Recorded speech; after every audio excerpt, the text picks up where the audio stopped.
व्याप्तं येन चराचरं तत्पदं दर्शितं येन तस्मै श्रीगुरवे नमः। अज्ञानतिमिरान्धस्य ज्ञानाञ्जनशलाकया चक्षुरुन्मीलितं येन तस्मै श्रीगुरवे नमः।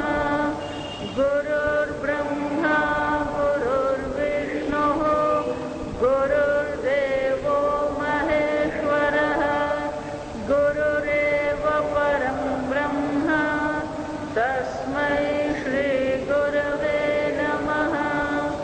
स्थावरं जङ्गमं व्याप्तं यत्किञ्चित् सचराचरं तत्पदं दर्शितं येन तस्मै श्रीगुरवे नमः।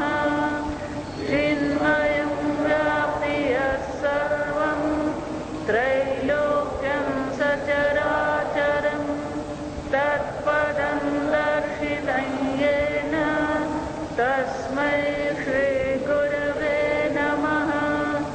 सर्वश्रुतिशिरोरत्नः विराजितपदाम्बुजः वेदान्ताम्बुजसूर्यो यः तस्मै श्रीगुरवे नमः। चैतन्यः शाश्वतः शान्तः व्योमातीतो निरञ्जनः बिन्दुनादकलातीतः तस्मै श्रीगुरवे नमः। ज्ञानशक्तिसमारूढः तत्त्वमालाविभूषितः भुक्तिमुक्तिप्रदाता च तस्मै श्रीगुरवे नमः। अनेकजन्मसम्प्राप्त कर्मबन्धविदाहिने आत्मज्ञानप्रदानेन तस्मै श्रीगुरवे नमः। शोषणं भवसिन्धोश्च ज्ञापनं सारसम्पदः गुरोपादोदकं सम्यक् तस्मै श्रीगुरवे नमः। न गुरोरधिकं तत्त्वं न गुरोरधिकं तपः तत्त्वज्ञानात् परं नास्ति तस्मै श्रीगुरवे नमः।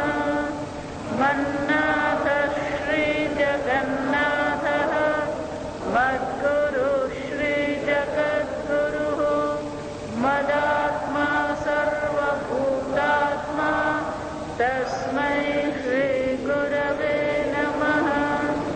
गुरुरादिरनादिश्च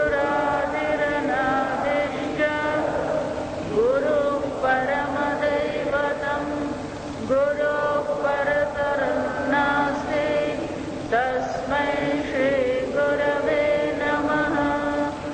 त्वमेव माता च पिता त्वमेव बन्धुश्च सखा त्वमेव विद्या द्रविणं त्वमेव सर्वं मम देवदेव। ॐ सहना भवतु सहनौ भुनक्तु सह वीर्यं करवावहै तेजस्विनावधीतमस्तु मा विद्विषावहै। ॐ शान्ति शान्ति शान्तिः। वासुदेवेन्द्रयोगीन्द्रं नत्वा ज्ञानप्रदं गुरुं मुमुक्षूणां हितार्थाय तत्त्वबोधो विधीयते।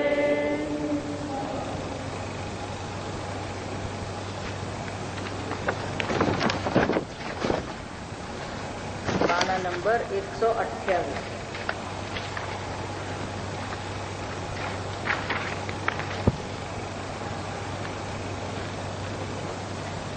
સાધન ચતુષ્ટયમ કિમ નિત્યાનિત્ય વસ્તુ વિવેકઃ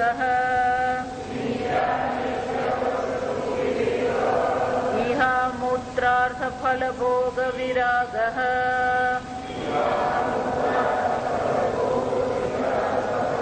ક્ષમાદિષટ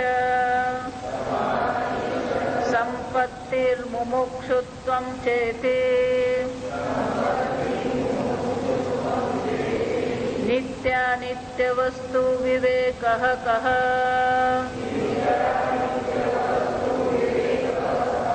નિત્ય વસ્તુ એકમ બ્રહ્મ તદ્વ્યતિરિક્તં સર્વં અનિત્યમ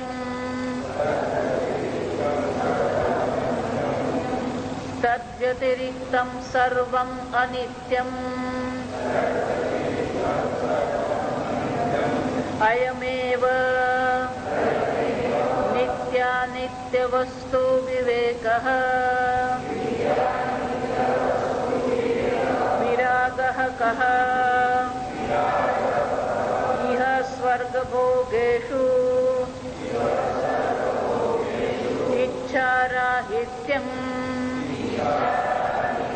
ક્ષમાદિ સાધન સંપત્તિઃ કા ક્ષમોદમો ઉપરમસ્તિ તિક્ષા શ્રદ્ધા સમાધાનં ચેતિ ક્ષમઃ કઃ મનોનિગ્રહઃ ધમઃ કઃ ચક્ષુરાદિ વાક્યેન્દ્રિય નિગ્રહઃ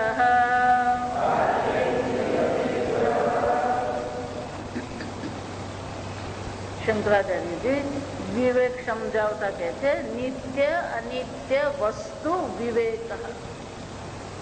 નિત્ય શું છે આપણને ખબર નથી, પણ અનિત્ય આપણો અનુભવ છે. એક વાર ખબર પડી ગઈ આ અનિત્ય છે, જડ છે, દ્રશ્ય છે, દુઃખાત્મક છે, તો બીજું પગથિયું કયું હશે? વૈરાગ્ય. જો આ સમજ. એટલા માટે બીજું સાધન કયું છે?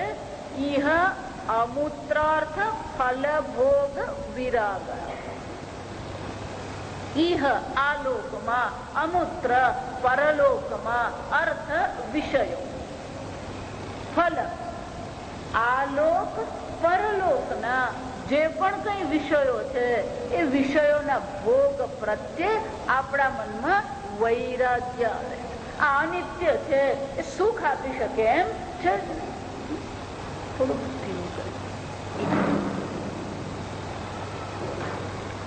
આ સમજવાનું.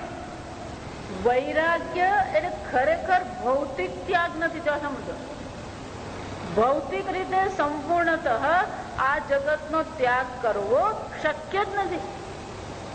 ધારો કે તમે માનો કે હું વલસાડ થી કંટાળી ગયો, વલસાડ થી તમે ક્યાં જશો? ઋષિકેશ જશો, કાશી જશો, હરિદ્વાર જશો, વૃંદાવન જશો. એમ માનો આ પણ તમે છોડી દીધું, આ લોક છોડી દીધું, પરલોકમાં જશો. ભગવાન કે છે આ બ્રહ્મ ભુવન લોકાન. જો સમજ, બ્રહ્મ લોક થી માંડીને આ લોક સુધી બધી વસ્તુ કેવી છે? પરિવર્તનશીલ છે. આ બ્રહ્મ ભુવનાન લોકાન પુનરાવર્તિત. આ જ લોક ના વિષયો અનિત્ય છે એમ નથી. સ્વર્ગ લોક પણ કેવું છે? અનિત્ય જ છે. જો સમજ, આપણે એવું માનીએ છીએ કે આપણો વલસાડ એટલે સંસાર કહેવાય, હરિદ્વાર ઋષિકેશ એટલે આશ્રમ કહેવાય. આશ્રમ પણ શું છે? બહુ વર્ષો પહેલા આપણે એક દાદા અહીંયા આવતા હતા. એ દાદાનો દેહ હવે રહ્યો નથી, એટલે રિટાયર થઈ ગયા. પછી મારી પાસે આવીને મને કે કે સ્વામીજી કોઈક આશ્રમમાં જઈને રહેવું છે, ઘર નાનું છે, છોકરાઓ સાથે રહીએ, સાધના થતી નથી. બહુ સ્પષ્ટ શબ્દોમાં કીધું, આ ઘર તમારું 5 નો સંસાર છે, આશ્રમ 500 નો સંસાર છે. જો આ સમજો. અને અહીંયા જો આપણી બુદ્ધિ ઠેકાણે રહેતી નહીં હોય તો આશ્રમમાં જઈએ એટલે ઠેકાણે રહેવાની.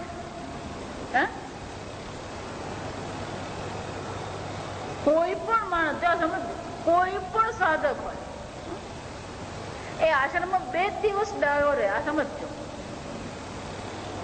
ત્રીજે દિવસે બધું જ શરૂ. ક્યાંથી આવ્યા? જો આ સમજો. મને કહો, આશ્રમમાં કોણ ક્યાંથી આવ્યું અને ક્યાં નોકરી કરતું એ જાણવા ગયા હતા તમે?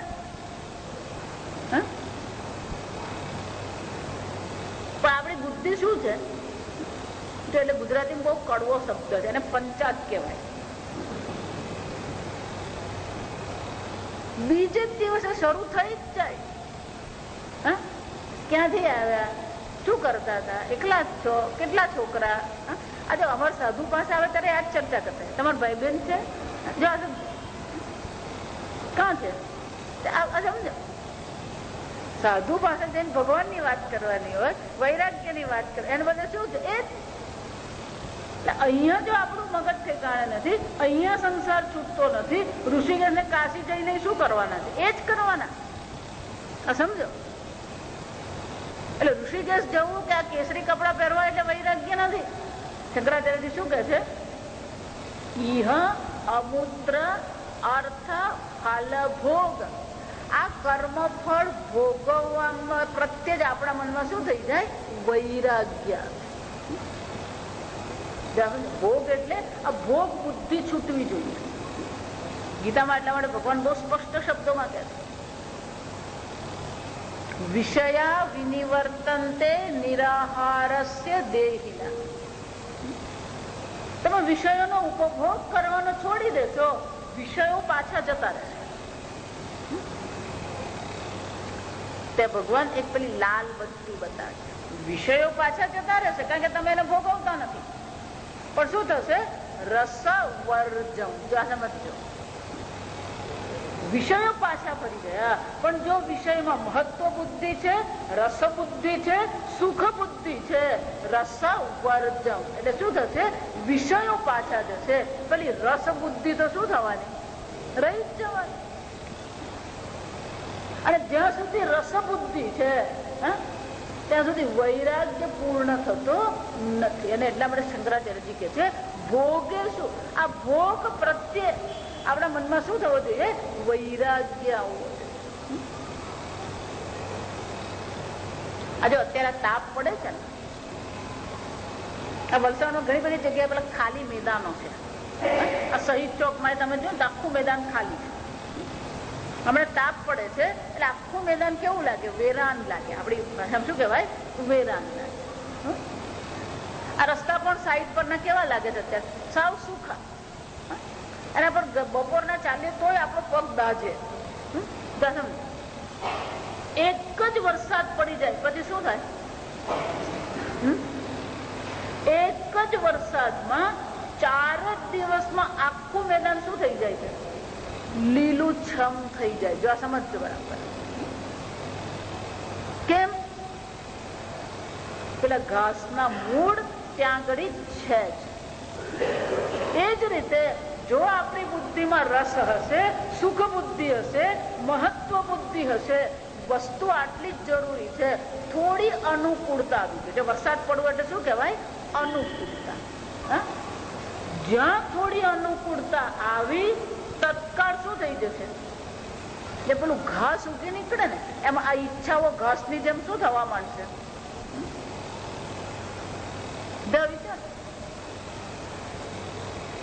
એટલે ભગવાન કહે છે કે આના પ્રત્યે વૈરાગ્ય કેળવવો જ પડે આપણે. તો કઈ રીતે વૈરાગ્ય કેળવવાનો છે? આને શાસ્ત્રમાં શું કહેવામાં આવે? આ વિવેકજન્ય વૈરાગ્ય. જો આ સમજો. આ અનિત્ય છે, આ સુખ આપી શકે એમ નથી. આમ ભોગ બુદ્ધિનો ત્યાગ કરીએ એને વૈરાગ્ય કહેવાય. કેરી ખાઈએ એટલે ભોગી નહીં થઈ જઈએ. અને કેરી છોડી દીધી એટલે વૈરાગ્યવાન નહીં થઈ જાય, પણ કેરી મને સુખ આપે છે એવી બુદ્ધિ જ આપણે છોડી દઈએ. એને શું કહેવાય? ભોગ બુદ્ધિનો ત્યાગ કરી દો. એટલે શંકરાચાર્યજી કહે છે અર્થ ફલ ભોગ વિરાગ. પણ આ વૈરાગ્ય જયારે આપણે કેળવવાનો પ્રયત્ન કરીએ તો આગળ કે છે ષટ સંપત્તિ. ત્રીજો સાધન કયું બતાવવામાં આવ્યું? સમાધિ ષટ સંપત્તિ. આ સમાધિ 6 સંપત્તિ કીધી. જો બહુ સરસ સમજજો. વિવેક કીધો, વૈરાગ્ય કીધો, પણ જયારે આ સમાધિ ષટ સંપત્તિ આવી, આ સમાધિ 6 આવ્યા સાધનો, ત્યારે સાધન કહેવાને બદલે શંકરાચાર્યજીએ કયો શબ્દ વાપર્યો છે? સંપત્તિ. જો કે સંપત્તિ કોને કહેવાય? જે આપણને સુરક્ષા આપે, જે આપણને સગવડ આપે, જે આપણને નિરાંતનો અનુભવ કરાવે, એને સંપત્તિ કહેવાય. શંકરાચાર્યજી કહે છે આ ષટ આદિ જે છે શું છે? સંપત્તિ. કઈ છે? શમઃ, દમઃ, તિતિક્ષા, ઉપરમઃ, શ્રદ્ધા અને સમાધાન. આ 6 એટલા માટે છે કોઈ પણ મનુષ્ય હોય એ મનુષ્યની પોતાની વ્યક્તિગત અભિવ્યક્તિ જે છે એ 6 સ્તર પર થાય. જો સમજ બરાબર. આપણું વ્યક્તિત્વ જે છે એ વ્યક્ત 6 પ્રકારે થતું હોય. એટલે આપણા વ્યક્તિત્વના 6 પાસા છે એવું કહેવાય. એટલે જેમ હીરાના પાસા હોય એમ આપણા વ્યક્તિત્વના કેટલા પાસા છે? આ 6 પાસાઓ. એ 6 પાસાઓમાં સમાન રીતે વૈરાગ્ય કેળવાવો જોઈએ. બરાબર. જો કોઈ પણ ફૂલ હોય ને, ધારો કે ગુલાબનું ફૂલ છે, એ કડી હોય ત્યારે સરસ દેખાય, અર્ધ ખીલેલી હોય છે. પણ એ જ ગુલાબનું ફૂલ એક બાજુથી ખીલી જાય, બીજી બાજુથી કડી રહે તો કેવું દેખાય? કેવું જો હોવું જોઈએ? ચારે બાજુથી સરસ રીતે ખીલેલું હોવું જોઈએ. એમ આપણા વ્યક્તિત્વના 6 પાસાઓ. મોટે ભાગે એવું થાય આપણે 1-2 પાસાઓ બરાબર ખીલેલા હોય, બીજા 2-4 પાસાઓમાં જરા ખામી પડતી હોય. જો સમજો, જો આપણે જોઈએ આ ડોક્ટરો હોય ને, એ ડોક્ટરને બરાબર આમ એક્સપર્ટ હોય, પણ હમણાં કઈ મકાનનો સોદો કરવાનો હોય તો કઈ શારીરિક શ્રમ કરવાનો હોય તો આમ આપણું વ્યક્તિત્વ અમુક પ્રકારથી ખીલેલું છે, અમુક પ્રકારથી આપણું વ્યક્તિત્વ ખીલતું જ નથી. અમારે એક ભાઈ છે, સત્સંગીત છે, ડોક્ટર છે, બહુ મોટા ઓર્થોપેડિક ડોક્ટર, પણ એમને તમે પેન્ટ ને શર્ટ ને એનું કઈ પણ કહો ને એમને કઈ ખબર પડે નહીં. અને ભૂલે ચૂકે છે તે દિવસે એમની પત્ની કાઢવાની ભૂલી ગઈ, તો એવો પેન્ટ ને એવું શર્ટ મેચ કરીને પહેર્યું હોય ને, કોઈ પણ માણસ જોયે ને, પેલો નાનું છોકરું જો એને ખબર પડી જાય કે આજે કઈક વિચિત્ર મેચિંગ કરે છે. પછી મોજા વ્યક્તિ જાય એમના પહેરેલા, જો સમજ છે. એટલે એમની દીકરી છે ને, એને દીકરીને ખબર પડે, દીકરી એવું મોટી થઈ ગઈ, એ નાની હતી ને ત્યારે. એટલે જો ભૂલમાં જો પેલા કઈક પેલા બેને ડોક્ટર છે એટલે એ કઈક ડિલિવરી આમ તેમ પડ્યા હોય એટલે પેલું રહી જાય, તે પહેરીને નીકળે એટલે પેલી દીકરી આમ તરત જ જુએ. પણ આમ દીકરી જુએ ને એટલે પેલા ભાઈ સમજી જાય કે કઈક શું છે, એટલે તરત કે ચાલ તો તું રૂમમાં, તું મને કાઢી આપ, જા સમજ. એટલે પત્ની મને કે હું ડોક્ટર, એ ડોક્ટર, કે બહુ મુશ્કેલી પડે. લોકો કઈક ઉપાય કરી દે ને તે હવે ઉપાય કરી દીધો. શું છે કે પેન્ટ ને શર્ટ સાથે જ મૂકવાના, પેન્ટ ને શર્ટ શું કરવાના સાથે. પણ એમને એટલું કહી દીધું કે આ જેમ મૂકેલું હોય ને એટલે આગળ પાછળ તમારે કરવાની. કેમ? અમુક રીતે એનું વ્યક્તિત્વ ખીલી ગયું, અમુક રીતે વ્યક્તિત્વ શું છે એવું જ હોય. એમને દુકાનમાં લઈ જાય ને પછી પેન્ટ પીસ ને એમને ખબર જ નહીં પડે. એને એમ કોઈ એમ કે આ સારું એટલે સારું, બધી જ વાતમાં તો સમજો. પણ આ વેદાંત જ્ઞાન જે છે એમાં આપણું પૂર્ણ રીતે વ્યક્તિત્વ છે કેવું હોવું જોઈએ? ખીલેલું હોવું જોઈએ. એ પૂર્ણતા આપણા જીવનમાં આવવી જોઈએ. સમજો આપણા વ્યક્તિત્વના એક એક પાસા અહીંયા આગળ શંકરાચાર્યજી આવરી લે છે. ક્ષમ એટલે આપણું મન છે, એટલે આપણું ભાવનાત્મક જગત. જો આ સમજો, ક્ષમ એટલે આપણું ભાવનાત્મક જગત છે. દમ એટલે આપણી ઇન્દ્રિયો. દમ એટલે શું છે? આપણી બાહ્ય ઇન્દ્રિયો છે. તિતિક્ષા એટલે શારીરિક વ્યક્તિત્વ. તિતિક્ષા એટલે શું છે? આપણું શારીરિક વ્યક્તિત્વ.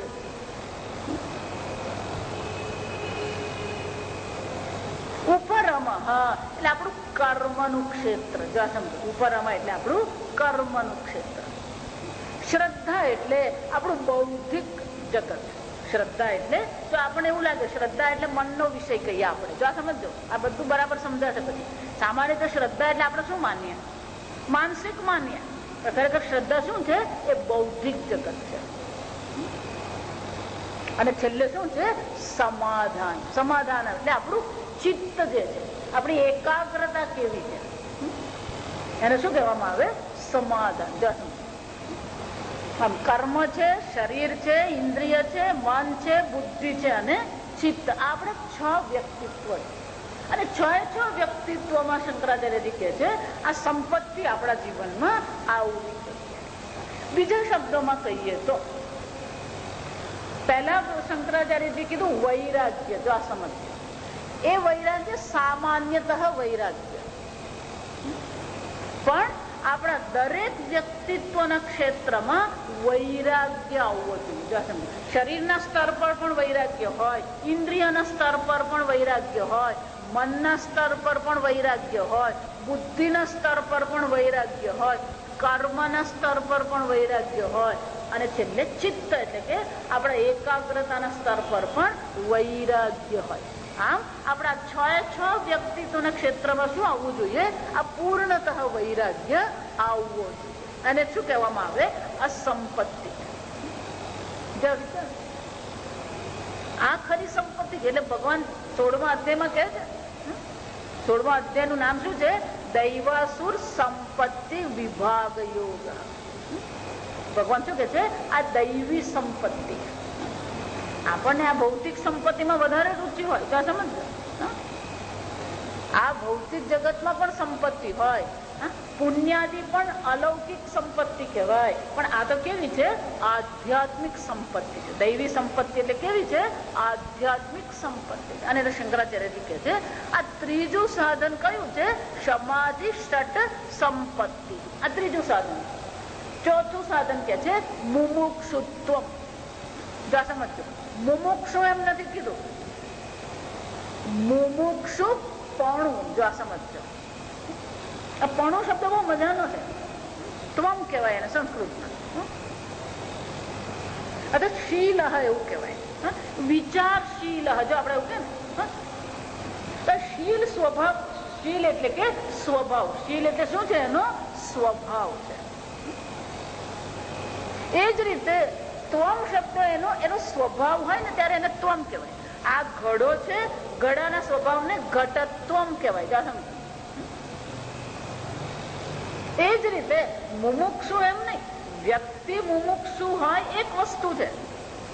જો આપણે આગળ જોઈ ગયા કે આપણી પેલી પ્રાયોરિટી હોય ને, અગ્રિમતા આપણી આવવી જોઈએ. એ મુમુક્ષુત્વ એટલે કે એ મોક્ષની ઈચ્છા આપણી અગ્રિમ બનવી જોઈએ. અને એ જ મોક્ષની ઈચ્છા શું થવી જોઈએ? જિજ્ઞાસામાં ફેરવાવી જોઈએ. પણ અહીંયા મુમુક્ષુ એમ કહેવાને બદલે, અથવા મુમુક્ષા મોક્ષની ઈચ્છા એવું કહેવાને બદલે, જો સમજો, સંપત્તિ કેવી હતી તો મુમુક્ષા કહેવાનું હતું, મોક્ષની ઈચ્છા.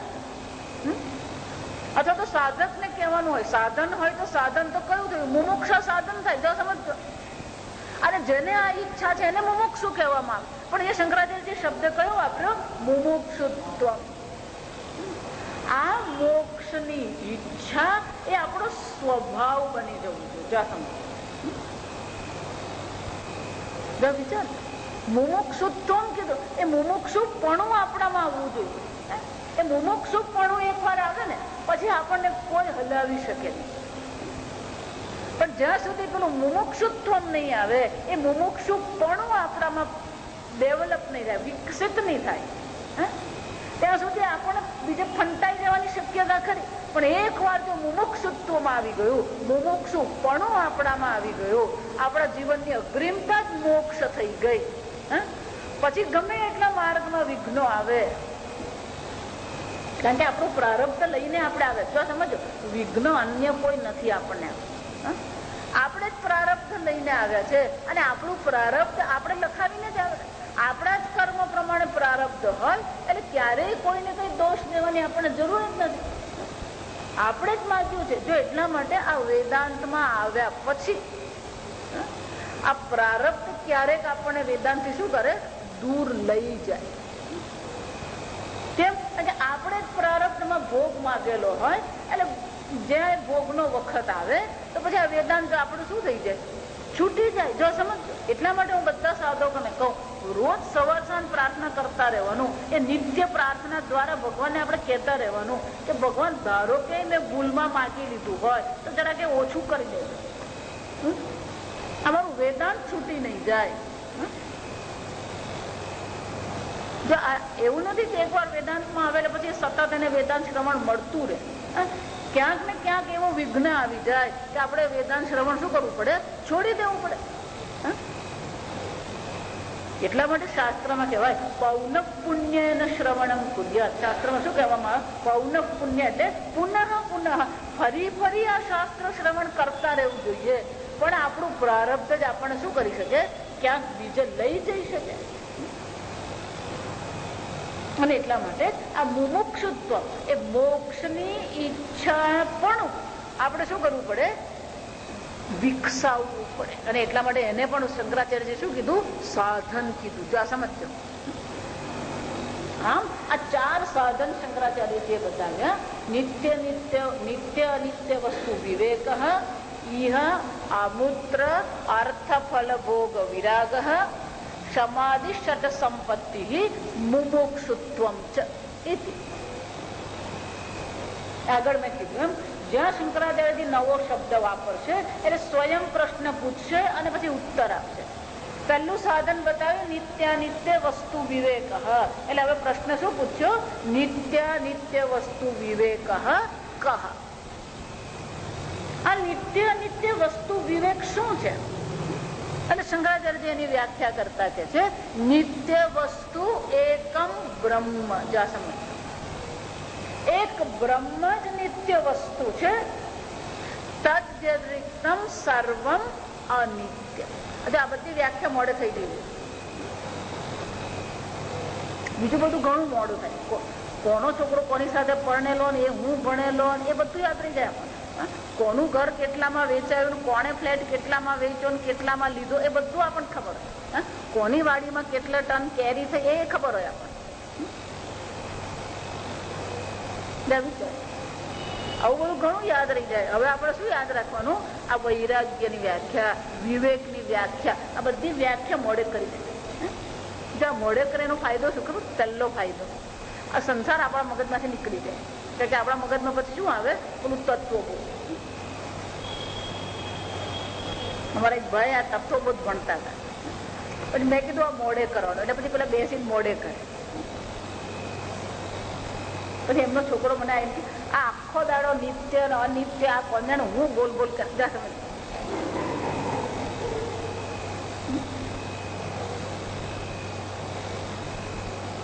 પછી મને કે તમે કઈ કીધું તું? મેં કહું આ કીધું તું.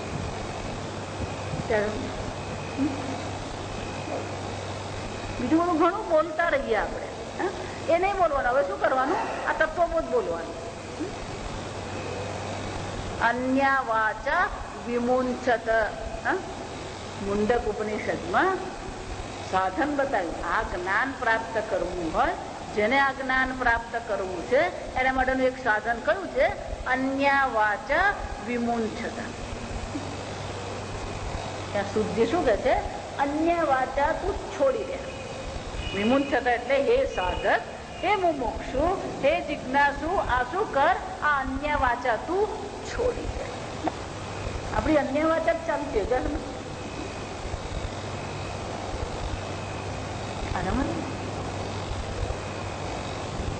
બધું મોડે જ કરવાનું. નિત્ય વસ્તુ એકમ બ્રહ્મ. જો આ કિમ છે પૂછેલું, કહ પૂછેલું યાદ નહીં, પ્રશ્ન યાદ નહીં તો વાંધો નહીં, પણ શું કરવાનું, આ વ્યાખ્યા મળે તો જો હું એટલા માટે વારંવાર બોલું, હું વારંવાર બોલું એટલે તમને મગજમાં આવે. નિત્ય વસ્તુ એકમ બ્રહ્મ તદ વ્યતિરિક્તમ સર્વમ અનિત્ય. આ કરતું કયો એવું નહીં માનવાનું સંસ્કૃત છે, એ સંસ્કૃત અને ગુજરાતી છે. નિત્ય શબ્દ છે એનું ગુજરાતી શું?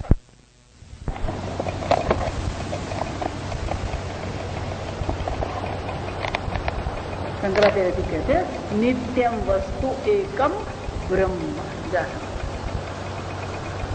કે બ્રહ્મ એટલે શું? સમજો કોઈ પણ સંસ્કૃત શબ્દનો આપણે અર્થ જાણવો હોય તો એના ધાતુ પર જવાનું. આપણે એ કઈ ધાતુમાંથી બનાવવામાં આવે એ ધાતુને પકડીએ એટલે આપણને અર્થ મળી જ જાય. બ્રહ્મ શબ્દ કીધો, એ બ્રહ્મ શબ્દનો ધાતુ છે બૃહદ.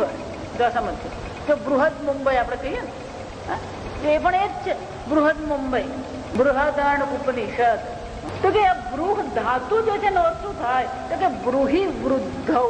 સમજો બૃહી વૃદ્ધૌ. વૃદ્ધિ એટલે કે વિસ્તાર. વૃદ્ધિ એટલે કે વિસ્તાર, વિશાળ, મહાન. એનો અર્થ શું થાય? વિશાળ, મહાન, વૃદ્ધિ, વિકાસ. પણ જયારે આપણે મહાન એમ કહીએ ને, મોટું, મહાન એટલે ગુજરાતીમાં આપણે મોટું એવું કહીએ. આ મોટું જે છે ને વિશેષણ છે. મોટી નામની કોઈ વસ્તુ નથી. જો સમજો મોટું એવું કોઈ વસ્તુ હોય છે ને, એ મોટું શું છે? વિશેષણ છે. અને કોઈક વસ્તુને વિશેષિત કરે તો આ મહાન એટલે આપણે શું લાગે? ધારો કે એમ કહો મહદ કમલ, મોટું કમળ. જો સમજ તો કમળ એક વસ્તુ છે, એનું આપણે વિશેષણ વાપર્યું મહદ, મોટું. એને વિશેષિત કરવામાં, એની વિશેષતા બતાવવામાં. આ કમળ કેવું છે? મોટું કમળ છે. સમજો એટલે મોટું શબ્દ આપણને એવું લાગે મહાન. જો સમજો એટલે સામાન્ય રીતે આપણે એમ માનીએ છીએ કે કમળ નું વિશેષણ શું છે? મોટું. જો બરાબર સમજો, આ ભાષા છે. પણ આ મોટું શબ્દ જે છે, જો ચાર વખત હું તમને આ મોટો શબ્દ કહું. મોટું મચ્છર, મોટો ઉંદર, મોટું કમળ, મોટો પર્વત. જો સમજો મોટું મચ્છર, મોટું મચ્છર. હવે જો વિચાર, મોટું એટલે તો વિશાળ કહેવાય. પણ જયારે એની સાથે મચ્છર શબ્દ વાપરવામાં આવ્યો તો મચ્છર ખરેખર જો મોટું મચ્છર ને વિશેષિત કરે છે કે મચ્છરે મોટું ને વિશેષિત કર્યું? વિચારજો બરાબર. આપણને શું લાગે છે? મોટો શબ્દ જે છે એને મચ્છર ને વિશેષિત કરીને કીધું મોટું મચ્છર. પણ ખરેખર અહીંયા આગળ મોટો શબ્દ મર્યાદિત થઈ ગયો કે નહીં મચ્છર થી? મોટું મચ્છર એમ કહો તો મોટું હોય કેટલું હોય? વાંદા જેવડું. વાંદા જેવડું મચ્છર હોય. મોટો ઉંદર. સમજજો તો ઉંદર મોટો હોય કેવડો હોય? કૂતરા જેવડો. સમજો બરાબર. મોટું કમળ. મોટું કમળ હોય કેટલું હોય? 4 ફૂટનું. એનો અર્થ શું થયો? જે નામ વાપરવામાં આવ્યું, જે વસ્તુ વાપરવામાં આવી એ કોને મર્યાદિત કરે છે? પેલા વિશેષણ ને શું કરે? મર્યાદિત કરે. વિચાર, મોટું મચ્છર, મોટો ઉંદર, મોટું કમળ, મોટો પર્વત.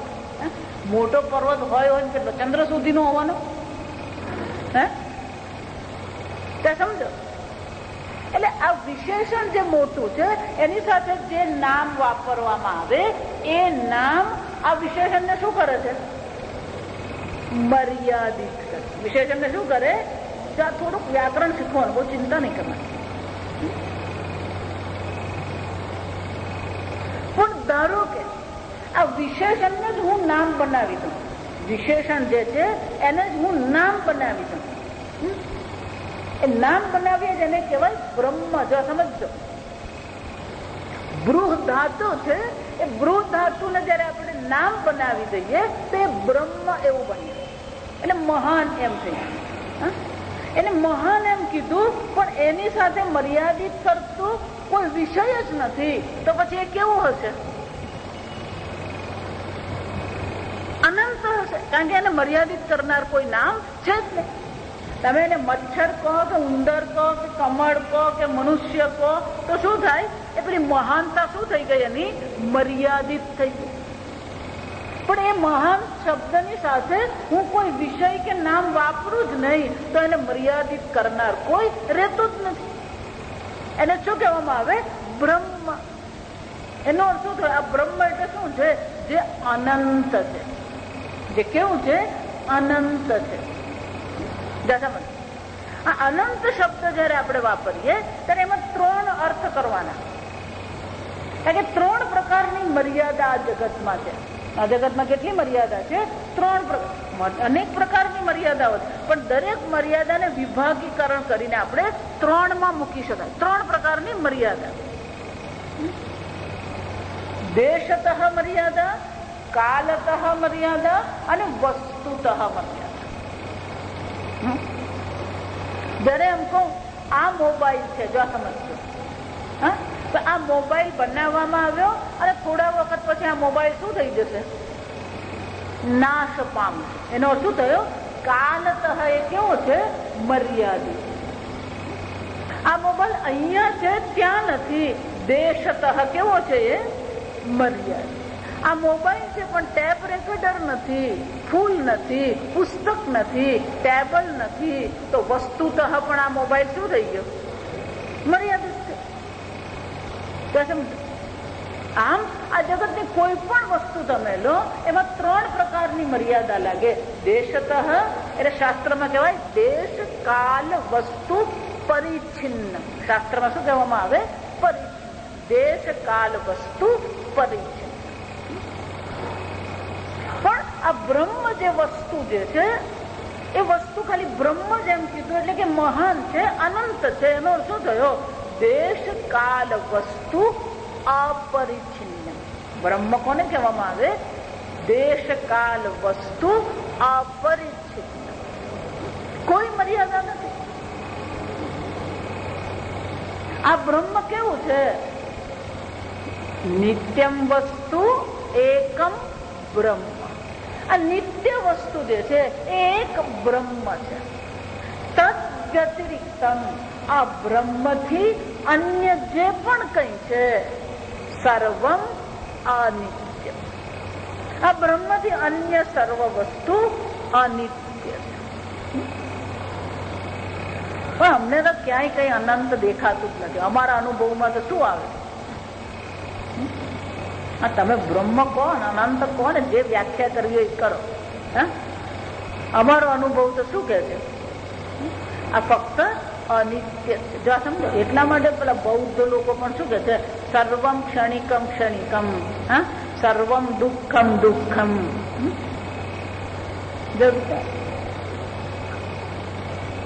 અનિત્ય નો અનુભવ આપણને છે, પણ નિત્ય બ્રહ્મ, અનંત બ્રહ્મ નો શું છે? જો અનંત બ્રહ્મ એવું કહેવાય છે. બ્રહ્મ કીધું એટલે જ અનંત છે. પછી અનંત કેવું પડે? સમજો, બ્રહ્મ છે, નિત્ય છે. એટલે આપણને એવો અનુભવ થાય કે આવું કોઈ વસ્તુ હોવી જ જોઈએ, કારણ કે અનંત નો કોઈ અનુભવ થતો નથી. શાસ્ત્ર કહે છે સર્વમ ખલ્વિદમ બ્રહ્મ સત્યમ જ્ઞાનમ અનંતમ બ્રહ્મ.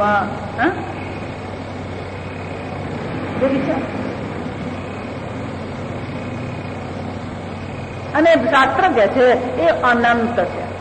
એટલા માટે આપણે શરૂઆતમાં જ આ તત્વ શરૂ કર્યું ને ત્યારે શરૂઆતમાં કહ્યું પ્રમાણ શાસ્ત્ર છે. પ્રમાણ શું છે? શાસ્ત્ર છે. શાસ્ત્ર પ્રમાણ કહે છે અનંત બ્રહ્મ. સત્યમ જ્ઞાનમ અનંતમ બ્રહ્મ તદ્વિજિજ્ઞાસસ્વ. જો શાસ્ત્ર શું કહે છે? પ્રાપ્ત કરો નથી કહેતા, શું કહે છે? એને જાણવાની તું ઈચ્છા કર. તદ્વિજિજ્ઞાસસ્વ એ બ્રહ્મ છે, એને જાણવાનો તું પ્રયત્ન. કે જાણવાનો પ્રયત્ન તો કરીએ પણ ક્યાંક દેખાવું તો જો આટલી પણ શ્રદ્ધા થાય ને. અસ્થિ શાસ્ત્ર કે છે બ્રહ્મ અસ્થિ છે, જાણે કે શ્રદ્ધા. પણ અનંત જે છે સમજો, એક વાર છે એમ આપણે સ્વીકારીએ બ્રહ્મ છે, પણ એ અનંત છે. જો સમજો દેશતઃ અનંત છે તો અહીંયા હોવું જોઈએ કે નહીં હોવું જોઈએ? કાળતઃ અનંત છે તો અત્યારે હોવું જોઈએ કે નહીં હોવું જોઈએ? અને વસ્તુતઃ અનંત છે તો તમારાથી ભિન્ન હશે? વ્યાખ્યા શું કરી? દેશતઃ કાલતઃ વસ્તુતઃ અપરિચ્છિન્નમ. તો એનો અર્થ શું થયો? અહીંયા અત્યારે તમારાથી અભિન્ન એ હોવું જ જોઈએ. જો હોવું જ જોઈએ મારે બોલવું પડે, તમે બ્રહ્મ જ છો. આપણી મુશ્કેલી છે. પેલો ઈશ્વરને કાં તો ઉપરવાળો બનાવી દઈએ. કેમ? પેલા નાના છોકરા હોય ને, મમ્મી પપ્પા આમ ઘરમાંથી જાય ને એટલે બાપુ આમ બિંદાસ, પછી શું કરવાનું? સોફા પર કુદાકુદ કરે ને આ ખાય પેલું ખાય, બધી મજા પડી જાય. એટલે રાત જોતા મમ્મી પપ્પા દાદા દાદી ક્યારે ઘરમાંથી જાય. એમ આપણે અહીંયા જે કરવું એ કરી શકીએ. ક્યારે? ભગવાને ક્યાં બેસાડી દેવાનો? અને સગવડીઓ ધર્મ કહેવાય. શું કહેવાય? એટલે ભગવાનને આપણે એમ કહીએ તમે ત્યાં જ રહો. એટલે અમારે અહીંયા પર જે કરવું હોય કરાય, જે બોલવું હોય બોલાય, અને જે ખાવું હોય ખવાય. જો એટલે કહું, બહુ આમ આપણને એમ લાગતું ને કે મારી ભક્તિ તો બહુ શ્રેષ્ઠ છે, એટલે બધાનો એમ કહું. આપણને જેવું લાગતું કે હું તો કૃષ્ણનો બહુ મહાન ભક્ત છું. કૃષ્ણ ભગવાન તો બારણા પર આવીને ઉભા રહી જાય ને એમ કે 2 દાડા તારી ઘેર રહેવાનો છું, તો ભગવાને શું કહીએ? જરાક આંટો મારી આવો ને વલસાડમાં. કેમ? આ ઘર જરાક હરખું કરી દો. ત્યાં સમજજો. એટલે કહો આપણી ભક્તિ કેવી છે? હવે સગવડી જ છે. બોલાવીએ ખરા ભગવાનને, તો ભગવાન જો હાજર આવીને ઉભો રહી ગયો બારણા પર, તો બારણાએથી ભગવાનને શું કહીએ? અમારું વલસાડ જરાક જોઈને આવો ને, વિચારજો. એટલે ભગવાનને પણ આપણે શું કરીએ? ઉપરવાળો. પછી ગીતે ગાય પાછું ઉપરવાળો. આ બધી મૂર્ખતા છે. સમજજો, આ બધી શું છે? મૂર્ખતા છે. અનિત્યને પ્રેમ કરવો, અનિત્યને શ્રેષ્ઠ માનવું, અનિત્યને જીવન સમર્પિત કરવું, એ તો શું છે? મૂર્ખતા છે. જે નિત્ય છે, જે અનંત છે, હું નથી. કઠોપનિષદમાં યમરાજા બહુ સરસ મજાનું કહે, શ્રેયશ્ચ પ્રેયશ્ચ મનુષ્ય મેતૌ. શ્રેય અને પ્રેય 2 જ વસ્તુ આ જીવનમાં. પ્રેય ઉવૃણોતે વિનષ્ટિ. જે આ પ્રેયની અનિત્યની વરણી કરે છે એ નાશ પામે. શ્રેય વૃણોતી સાધુર્ભવતી. જો વિચારો, જે નિત્યને શ્રેયની પસંદગી કરે છે એ સાધુ છે. એનો અર્થ શું થયો? બહાર તમે કેવા છો એનાથી નહીં, તમે કોની પસંદગી કરો છો? તમારા માટે જીવનમાં લક્ષ્ય શું છે? યમરાજા કહે છે જેને આ શ્રેયની નિત્ય બ્રહ્મની વરણી કરી છે એ સાધુ છે. તો ગીતામાં ભગવાન એ જ કહે છે, વ્યવસાયાત્મિક બુદ્ધિ એકૈહ કુરુનંદન. હે કુરુનંદન, વ્યવસાયાત્મિક નિશ્ચયાત્મિક બુદ્ધિ. નિશ્ચય કરો આ બ્રહ્મ જ મારા જીવનનું લક્ષ્ય. અને એટલે શંકરાચાર્યજી શું કહે છે? એકમ નિત્યમ વસ્તુ બ્રહ્મ. અને જે અનંત છે તો અહીંયા અત્યારે તમારાથી અભિન્ન એ બ્રહ્મ છે. જો આ સમજ છે પણ મને તો કઈ લાગતું નથી. સમજ બ્રહ્મ લાગવાનો વિષય નથી. આ સમજ જેમ ખોટું લાગે ને, કોઈ બોલી જાય ને તમે લાગી આવે. શું કહેવાય? લાગી. એટલે ઈશાવાસી ઉપનિષદમાં બહુ સરસ છે. આ ગીતામાં ભગવાન કહે છે દૂરસ્તમ શાંતિકે સતત. 13મા અધ્યાયમાં ભગવાન કહે છે દૂર, એ દૂર છે. અંતિકે છે, સૌથી નજીક પણ એ જ છે. કઈ રીતે? જે જાણતો નથી એના માટે શું છે? દૂર છે. જે જાણે છે એનું પોતાનું સ્વરૂપ છે. નજીક એટલે કે એનું પોતાનું સ્વરૂપ છે. આમ તમારે અને બ્રહ્મની વચ્ચે અંતર કરનાર કોણ છે? દેશ છે, કાળ છે, વસ્તુ છે? અજ્ઞાનેન આવૃતમ જ્ઞાનમ તેન મુહ્યંતિ જંતવ. આ અંતર કરનાર કોણ છે? આ અવિદ્યા દેવી છે. જા સમજવા, આ અવિદ્યા દેવી છે. આ સમજવા, એ બલબલાને ભમાવે. અવિદ્યાયામ અંતરે વર્તમાના સ્વયં ધીરા. યમરાજા પણ શું કહે છે? આ અવિદ્યામાં બેઠા છે. અવિદ્યામાં એવા બેઠા છે આપણે, અજ્ઞાનમાં એવા બેઠા છે. એટલે બ્રહ્મને પણ આપણે શું માનીએ છીએ? પહેલો તો છે એમ જ ખબર નથી. જો વિચાર, અમારા ગુરુજી એટલે અમને એવું કે આ સાક્ષાત્કાર એવું કોઈ કે ને, ગુરુજી પાસે કોઈ સાક્ષાત્કાર શબ્દ વાપરે ને એટલે એવું કે પહેલા તું એ સાક્ષાત્કાર તો કર કે તને અવિદ્યા છે. જો સમજો, એટલે પહેલા સાક્ષાત્કાર કોનો થવો જોઈએ? આપણે અવિદ્યામાં બેઠા છે એ પહેલો સાક્ષાત્કાર જોઈએ. આપણે સર્વ સમસ્યાનું મૂળ ક્યાં ગળી છે? આ અવિદ્યામાં. અજ્ઞાનેન આવૃતમ જ્ઞાનમ તેન મુહ્યંતિ જંતવ.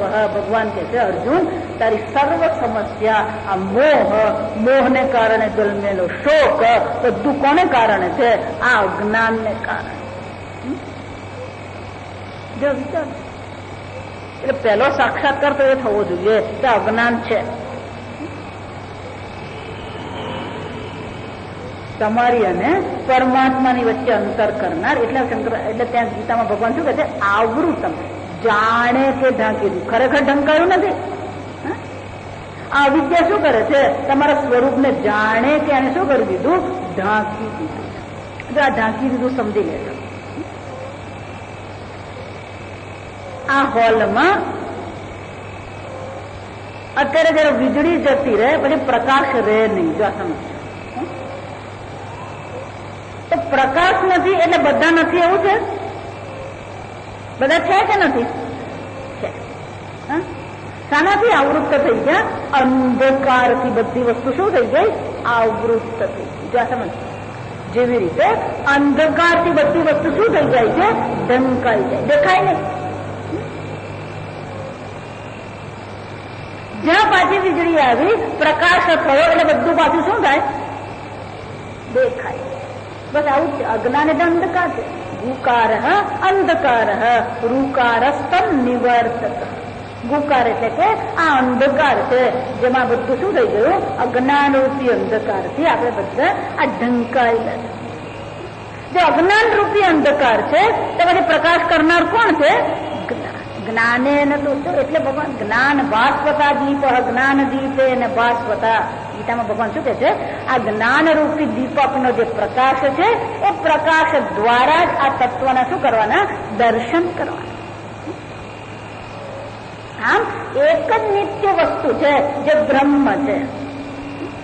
એનાથી અન્ય સર્વ વસ્તુ કેવી છે? અનિત્ય છે.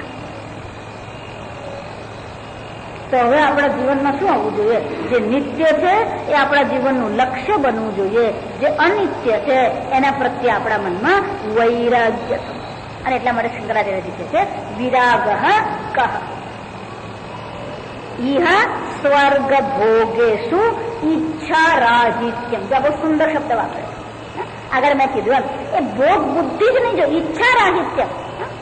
સામે ગમે એટલી વસ્તુ પડી હોય, આ મને સુખ આપનાર નથી, આ મને મહત્વ આપનાર નથી, એમ મનમાં શું થવું જોઈએ? ઈચ્છા રાખી કેમ વસ્તુનો ત્યાગ નથી કરવાનો, વસ્તુની ઈચ્છાનો ત્યાગ કરવાનો. આ જો ઈચ્છા રાહિત્ય અઘરું જ છે, કારણ કે જન્મ જન્મથી આપણે બધા સંસ્કાર લઈને આવ્યા છે. કયા સંસ્કાર ક્યારે જાગે અને કયા સંસ્કાર જાગવાને કારણે કયા વિષયમાં ભોગ બુદ્ધિ થઈ જાય આપણને જ ખબર નથી. એટલે અમને અખંડાનંદજી મહારાજ એવું કહેતા વૃંદાવન, જો સાવધાન है वो साधक है. જો આ સમજ કેમ કે ક્યારે કયો સંસ્કાર જાગે અને એ સંસ્કાર આપણને કયા વિષયમાં ઘસડી જાય આપણને ખબર જ નથી. આગળ મેં કીધું આ પ્રારબ્ધમાં શું છે, ક્યારે શું છે આપણને ખબર. ક્યારે પેલો રોડપતિ કરોડપતિ થઈ જાય ખબર નહીં પડે. ત્યાં સમજજો, ક્યારે રાજા રંક બને અને ક્યારે રંક રાજા બની જાય આ બધો પ્રારબ્ધનો ખેલ છે. કોણ ક્યારે ઉપર હોય ને ક્યારે નીચે આવી જાય, નીચેની પાસે ઉપર ક્યારે જાય કઈ ખબર નથી. જ્યાં સમજ આ પ્રારબ્ધ આપણું કયું છે અને ક્યાં આપણને લઈ જાય કઈ જ ખબર નથી. અને એટલા માટે જો સાવધાન હે એ સાધક છે. સતત આપણે સાવધાન રહેવું પડે. આપણી બુદ્ધિ વળી પાછી અનિત્યમાં, ભોગમાં, સ્વર્ગમાં જતી નહીં રહે. એટલે આ બધી વસ્તુ આકર્ષિત કરનારી. એટલે ગીતામાં ભગવાન કહે છે ઈશ્વર સર્વભૂતાના હૃદય અર્જુન તિષ્ઠતિ. હે અર્જુન, આ સર્વના હૃદયમાં ઈશ્વર બેઠો છે. પછી ઈશ્વરના હૃદયમાં બેઠો બેઠો શું કરે છે? ભ્રામયન સર્વભૂતાની યંત્રરૂઢાની માયા. આ માયા દ્વારા ભલ ભલાને શું કરે છે? ભમાવે છે. નારદ બ્રહ્માજીના માનસ પુત્ર, એટલે એમને ક્યારેય આ સંસારનો અનુભવ નહીં કરે. અને નારાયણ નારાયણ કરતા રે દેવર્ષિ નારદ. પછી આ બધી કથા સાંભળે, પુરાણ સાંભળે, એટલે પેલો માયા શબ્દ સાંભળે એટલે વાર્તા બધાને જ ખબર. એટલે એક દિવસ ભગવાન પાસે જઈને કે ભગવાન આ તમારી માયા કોને કહેવાય? ભગવાન કહેવાય નારાયણ નારાયણ તું કર ને માયા તારું કામ. ના ભગવાન, આ બધા લોકો કહે છે આ માયા ભલભલાને ફસાવે છે, આ માયા ચક્કરે ચડે